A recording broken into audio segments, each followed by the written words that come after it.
You might want to check the label the next time you buy chicken at your grocery store because it might have come from a lab backed by Bill Gates. If you guessed Bill Gates for your lab-grown meat, if Bill Gates was on your lab-grown meat bingo card, then you win the night. Okay. Do you picture this like in Star Wars, where she like 1/4 portion, and then she puts water in it? Yeah, becomes big. Disgusting. That's what I picture it, and that's actually what it is. We're going to show you some video of this in a second here. That it might have come from the meat that you buy at the grocery store might have come from a lab backed by Bill Gates instead of a farm.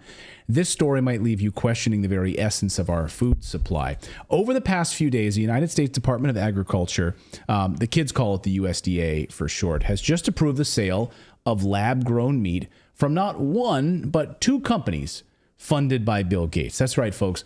The man who wants to control every aspect of our lives is now trying to dictate what we eat. The two companies that just won approval are company number one called Good Meat. The company number two is Upside Foods. First, can we just take notice of their names? Good Meat and Upside Foods. Good Meat's parent company is called Eat Just.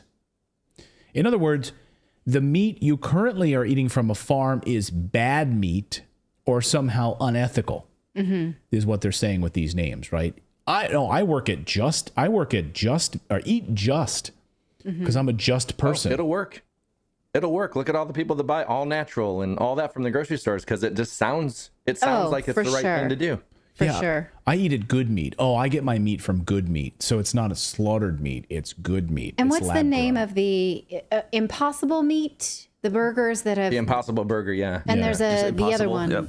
There's what's the competitor to that? Beyond Meat. Beyond. Okay. Beyond. Yeah, Beyond. Okay.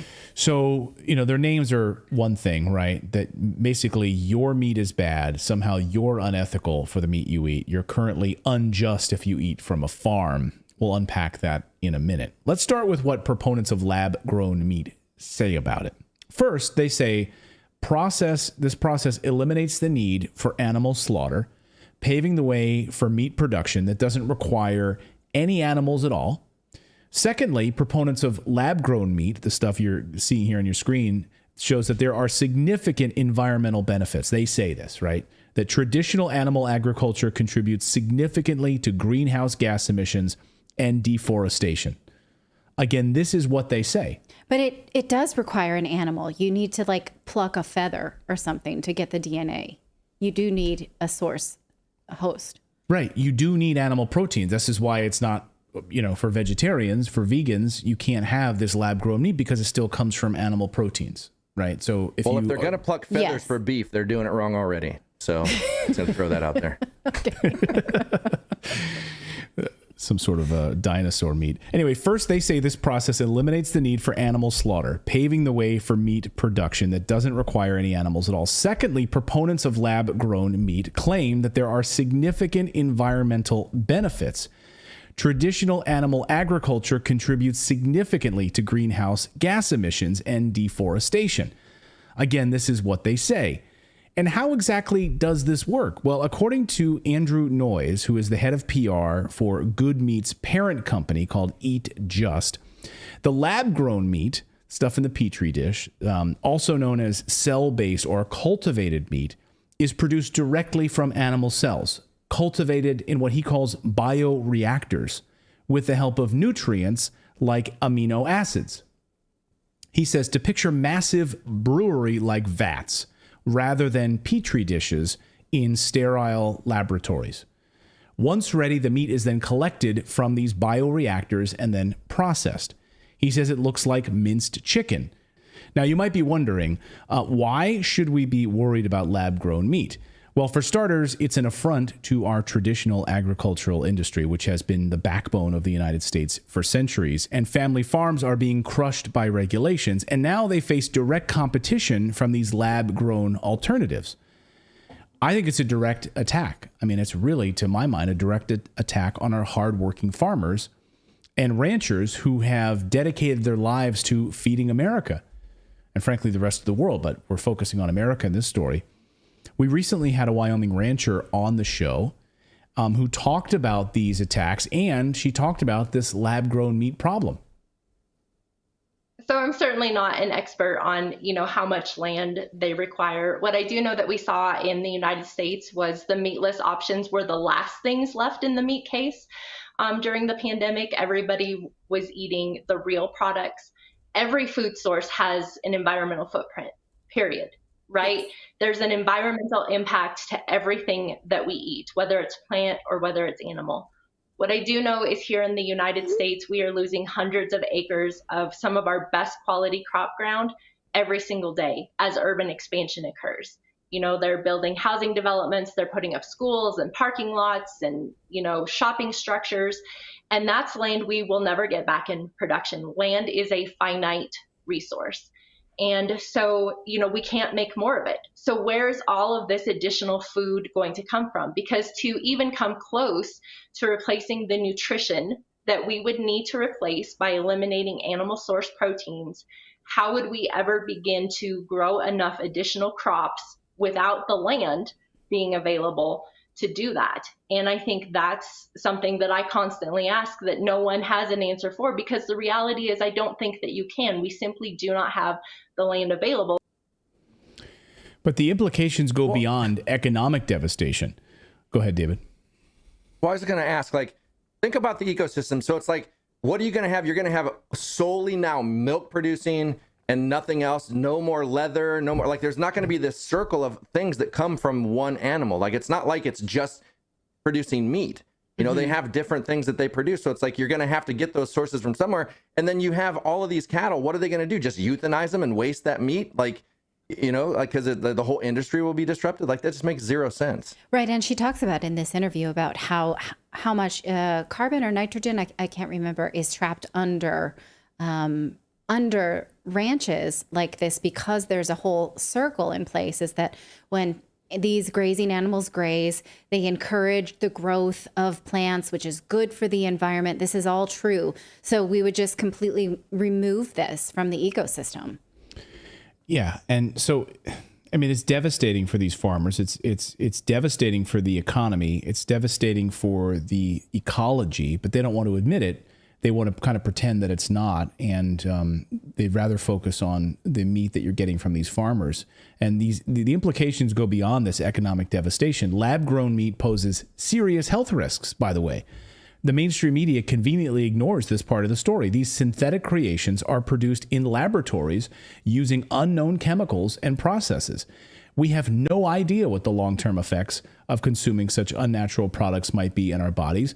Are we willing to sacrifice our health for this sort of convenience of lab-grown meat? Bill Gates doesn't want you to think about this. Well, I think that it speaks to... Did you want to let him speak?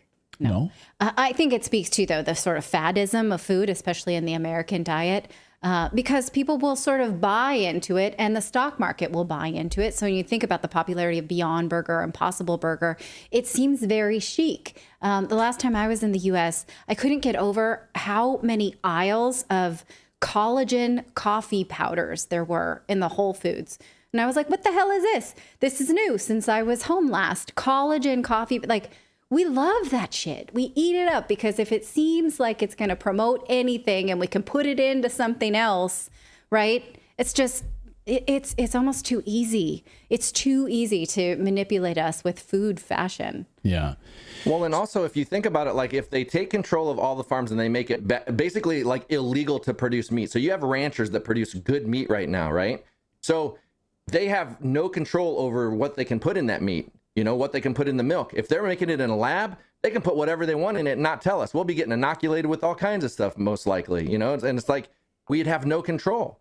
So that's why I having the ability to go to a local farmer and get meat that I know how it's raised. I know what it's eating. I know what's in its body. But I think they're losing control of that regulation because that movement is getting a lot more popular. More people are eating that way. More people want to know where their food comes from. And I don't think they like that. And making demands of these ranchers to say, hey, the food that we do not want mRNA shots in this meat. Can you make sure that there's no mRNA shots going into this beef? And ranchers can say, yeah, I can do that, and I can serve you specifically. This is the meat that we're not using these shots with, and these antibiotics and these other things. So, are we willing to sacrifice our health for the convenience of this lab-grown meat. Bill Gates doesn't want you to think about that. In fact, Bill Gates is the biggest backer of these companies. He's heavily funded these lab-grown meat companies to the tune of tens of millions of dollars. But when you dive more deeply into where his money is going, you're going to notice something interesting. Bill Gates, a few years ago, planted the seed with the mainstream media and $13 million to media organizations. Listen to this. He had the goal, of course, of pushing a plant-based meat narrative. He donated $13 million to the Atlantic magazine and the Guardian. And soon after he donated money to these newspapers, well, they started writing articles about fake meat. It's amazing how money buys the media. Look at this headline. This is in the Guardian after he donates the money. Plant-based meat, by far the best climate investment, report finds. Here's another one. Oh, the Guardian's really on this beat suddenly. Why is the Guardian so obsessed with this? The most damaging farm products? Organic pasture-fed beef and lamb, writes the Guardian. Wow. What? Hey, thanks for the money, Bill Gates. Here's an article. Look at the seed oil industry. Oh my gosh. Yeah. Here's another article from the Guardian. Remember the Guardian, by the way, was the newspaper that broke the Edward Snowden. I mean, how they have fallen. Anyway, here's the Guardian. Climate-friendly diets can make a huge difference, even if you don't go all out vegan. Yeah, here, eat the fake meat, it points out. Here's another one. Here's the Atlantic. Also took money from Bill Gates. What's different about the Impossible Burger? It's gross. And here's another one. Oh, and here's the other one. Plant-based food entrepreneurs are marketing their meatless products to omnivores. And then here's another Atlantic article. Will we ever stop eating animal meat, asks the Atlantic. Thanks for your money, Bill Gates. We need more moral arguments against meat. We need a technological revolution in better, cleaner food, by Derek Thompson. Hey, thanks for your money, Bill Gates. We'll write an article for you. This is how the media works. You send them $13 million and they will back your narrative. So how do we know that Gates is invested in promoting plant-based meat? Well, he's done countless interviews on the subject, and he's put billions of dollars promoting it. Here he is during an MIT interview. Bill Gates' rich nations should shift entirely to synthetic beef, he says in this interview. Gates told the MIT Technology Review, quote, I don't think the poorest 80 countries will be eating synthetic meat. I do think all rich countries should move to 100% synthetic beef. He said, you can get used to the taste difference. And the claim is they're going to make it taste even better over time, he says. Eventually, that green premium is modest enough that you can sort of change your behavior of people or use regulation to totally shift the demand. I mean, reading that statement, it's like Dr. Evil statement that I'm reading.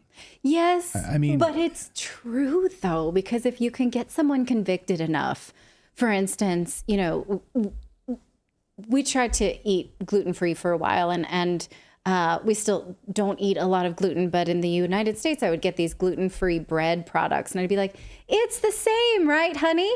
Right? Like, we'd try to convince ourselves I would try and convince myself that I could get used to it, that it was like fine. Shit. And they're awful. And then if they get it close to tasting decent, it's filled with like 1,000 other chemicals. Yes. So what are you doing to yourself? Well, and think about how easy it was for them to get us all on board with CFL light bulbs. Like, we all replaced every bulb in our house with CFL light bulbs. And then we found out later how bad they were. They can't get dispose of them. And it's like we all bought into it. So they can sell this stuff so easily on the convenience, on, hey, it's better for the environment. Like, so many people are going to buy into this. And at the end of the day, like, then that's like perfect for them. I think it's funny too. I called Bill Gates the crossroads of corruption, because it's like all of this corruption leads to him, and it's so weird. Yeah. Well, what's weird too is that something's going on with Bill Gates, because over the past few weeks, I have, I've had Whitney Webb here on the show, and I've asked her this question, but then why are suddenly we're getting this like mainstream media hit pieces on Bill Gates? It's weird. And then today, front page of the Wall Street Journal, big expose about how girls who would go and interview for jobs at his office were like asked all sorts of like sexual questions and all sorts of really creepy stuff. So something's about to happen to Bill Gates. There's some sort of I wonder if he built Matt Lauer's door. Who knows? Something's coming, though, for him. I don't know what it is, but there's some sort of something's unfolding. Anyway, just to go back to his statement, you can get used to the taste difference. And the claim is they're going to make it taste even better. And he says you can sort of change the behavior of people or use regulation to shift that demand. So he knows how this works. Basically going to force you to eat this. So he believes all rich countries should move to 100% synthetic beef, he says. This is a threat to our freedom of choice, in my opinion, because we have a God-given right to choose what we eat. And imagine a world where the only options available are a manufactured beef in a lab or a manufactured chicken in a lab, controlled by the likes of Bill Gates. That's what we're moving to. This is a step towards complete control over our food supply, giving powerful, hungry elites the ability to manipulate and dictate what we put on our plates. It's an assault on our individual freedoms and our right to make choices for ourselves. Just look at what's happening in the Netherlands today. Huge protests today, Thursday. In fact, we had a lot of viewers last night saying, oh, Thursday, big protests in the Netherlands for the farmers. Massive protests. They've taken 3,000 farms away. Farmers' lives ruined. Their goal is to remove all farms and traditional meat production, which they believe is killing the planet. With no evidence, by the way, they say this. Never mind, last week we saw a new report saying the Earth has actually been cooling over the last 20 years instead of heating up. But don't tell them that. By the way, that story got no mainstream media coverage. That was like a fart in the wind. It went away real fast, which is the best place to fart. So much for your cows are causing the Earth to heat up argument. So it's making the Earth get really warm and hot. Or is it? No, actually, the opposite's happening. But that's inconvenient. But what about the environmental impact of this lab-grown meat? Is it somehow going to save the planet? Advocates claim it's more sustainable as an alternative, but that couldn't be further from the truth. In fact, the resources required to produce lab-grown meat on a large scale are astronomical. In fact, it uses a massive amount of energy intensive that you wouldn't believe. Not to mention the massive amounts of water and chemicals involved to make this happen.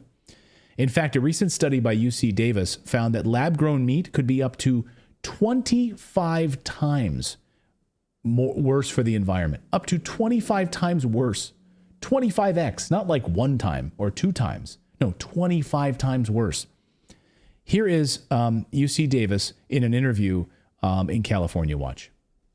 New this morning, lab-grown meat made from animal cells is thought to be better for the environment, but a new study from UC Davis shows that lab-grown meat could potentially have a worse carbon footprint.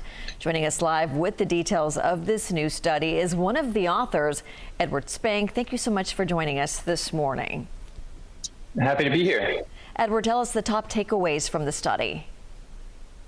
Yeah, so we conducted a study, and it shows that there's a risk that cultured meat actually might be worse for the environment in some situations than animal agriculture. Much of this risk is that, if we're using production methods typical of the pharmaceutical industry, it requires really resource-intensive ingredients to grow this material than if we grow it in sort of a food production environment. Oh, interesting. Who would have thought? Next time, Edward, adjust your camera so you don't look like a tiny person.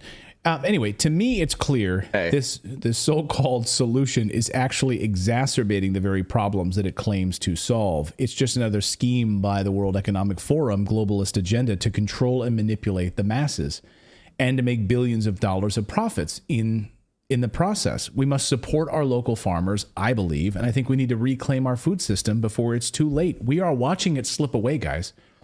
Thank you to the farmers in the Netherlands and the people in the Netherlands who are rising up and saying, hey, this political party, this fake political party that was supposed to be supporting us is actually not. And we need your support. 3,000 farms taken away. It's coming to the United States. It's happening already. Yeah, and I feel like we're going to be inundating our body with synthetics. Like these synthetics aren't good. Everything that a cow produces is natural. I want to eat natural stuff that my body is able to break down naturally. My body has to figure out how to produce synthetics and how to break those down. And I don't want my body going through that, because who knows what that's going to do. Yeah. I mean, you saw the World Health Organization today, after decades of legal battles about aspartame, finally, now the World Health Organization is going to label aspartame as a cancer-causing agent. Yeah, the stuff that's in Diet Coke. And Yogurt. Yeah, the stuff that people eat, like, hey, it's aspartame, it's fine. At least I'm not putting on calories. No, but you are dying of stuff cancer. They don't allow in most countries other than the United States. There's some countries that won't allow it. That and sodium benzoate too, which is a preservative we use here that they won't use in other countries. So let us know your thoughts on this. Will you guys be eating the Bill Gates lab-grown meat? Well, it's interesting because Bjorn Lomborg in his book, False Alarm, does talk about how this might revive the meat industry, how innovation is really going to get us out of climate change and not, these climate policies that politicians put forth, such as like King Charles this week put on a climate clock in London to tell us how much time we have left until 2030 and we hit this emissions goal or we don't. And so I do believe in the power of innovation to make certain changes, to make better cars, to make better stoves. Those kind of things do seem to be real solutions. But when you think about meat grown in the same way that vaccines are made, the way he put it, like it would work the same as the pharmaceutical industry, then I'm out. That's not the not the innovation that I want when it comes to meat. Yeah, in a petri dish in a lab with all of those chemicals and those processes. Anyway, let us know. And they're getting emergency use authorization for meat. Right. Right. Yeah. Did you guys get your meat? Did you guys get your meat injection? Well, yeah. Then you think about those two merging, right? And it's like, oh, here's a meat with a DTaP vaccine. Just eat it. You'll be better off. Well, that's the thing, right? We might be getting mRNA and other meat. Like you might be getting these vaccines shoved right in the meat, right in this process. You wouldn't even know it, right? Well, to David's point earlier. Most of these cows are given ivermectin, and a lot of it passes through to their urine and gets into the soil. And so we do absorb those things in an indirect system and already. Thank you so much for watching this segment here at Redacted. We are live every day at 4 p.m. Eastern Time, trying to share the stories that the mainstream media will not cover. You should also come over and join our community of Redacted Rebels over at redacted.inc. That's our private locals community where we can share exclusive content that we simply cannot share here on YouTube. Come over and join the rebellion together right now by going to redacted.inc. We'll see you next time.